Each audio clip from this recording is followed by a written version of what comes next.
Vaginal itching is not just infective. I just said it can be because of any outsource things which we use, like any harsh soaps or detergents or even sanitary pads. I just mentioned about all that. The chemicals which are there in the sanitary pads can cause you infection, like itching and everything. Also, itching can be this is a very common thing. Poor hygiene. People do not have the tendency to have a proper hygiene or everything. Also, one is poor hygiene, and they vary. Where a total opposite thing, I can tell you, is a lot of hygiene, like a lot of cleaning, a lot of excessive cleaning. Every 15 minutes, the person have the tendency to go and wash their genitals, or every 10 minutes, or every even half an hour. No, you are not supposed to do that. I just said whenever you go to the washroom, you do that is fine, but not every 15 minutes or 10 minutes, because your genitals normally has a flora. Those That flora is a normal, and it is supposed to be there in order to prevent, like I we can tell you the pH of your genital area. pH is like something which is acidic or basic. If you know that, it's a balance. Your flora is supposed to have that pH, and it is maintained by the flora which is there. And if you have the tendency of excessive cleaning, then you are changing that flora, you're removing that flora, and you're changing the pH of your body, and that can also cause an infection. That can also lead to itching. Itching is associated with infection, but infections, like I'll just say, then hormonal imbalance, such as in old age. Menopause is a very important and a very like a unknown cause, but it can cause it vaginal itching. Girls or women's associated with most important is diabetes.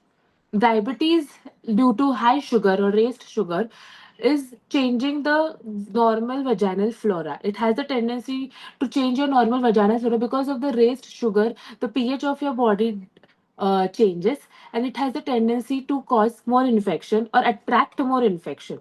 The very common infection during your for a diabetic woman is candidiasis. Just said, curdy white discharge. I am very much focusing on this because it's a very common thing. The way every third or fourth woman, after a certain period of time, after a certain age, I won't say young age girls or everything, but yeah, after a certain age, like after 35, I've seen more commonly, every third person comes with candidiasis.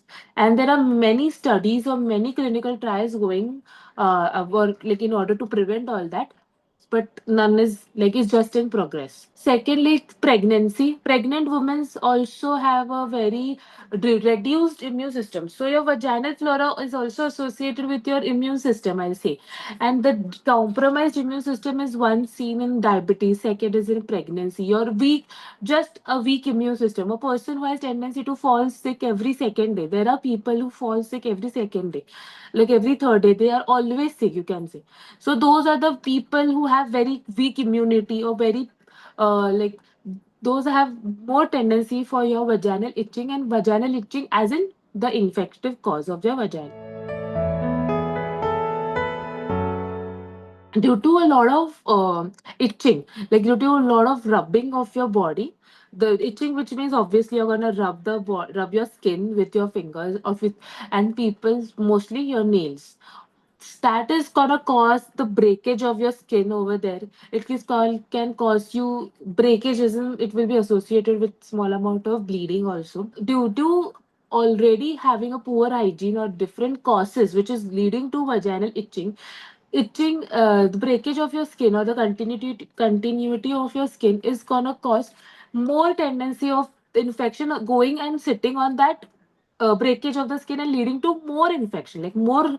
Not now, the itching will not be only associated with the flora or the vaginal area, but it will also be associated with the surrounding. So that is gonna be a more complicated thing. Basically, it is a very clinically associated thing. Like it's a observable. I For me, as a doctor, I am not going to evaluate your vaginal itching. You, as a patient, is going to evaluate it yourself, and you will come to me with this complaint. That is one thing. Second thing, for me, as if you come to me as a doctor, I'm gonna just ask you history about like the amount of itching and associated like associated conditions. What associated your itching? Like what was the history associated with it? And those are the things which will lead me to the cause of it. Second thing, if there is a discharge, we can tell you like if you tell me that there is a cardiac discharge or any color discharge coming out, we are gonna take the swab of it. Swab as in which we go and test. This is called as pap smear or high vaginal swab. There are two different types of swabs taken, and that is going to be tested for the infection, for the infective cause. It takes about 5 to 7 days for that cause, and for during that period, we give you a normal I'll say a normal medication, which is a common thing, which will be a broad spectrum medication, which we say that will be given to you. And if after a 7 days of period, after 7 days, you get a report of the not like the exact cause, like an exact infective etiology, then we treat that infective etiology accordingly.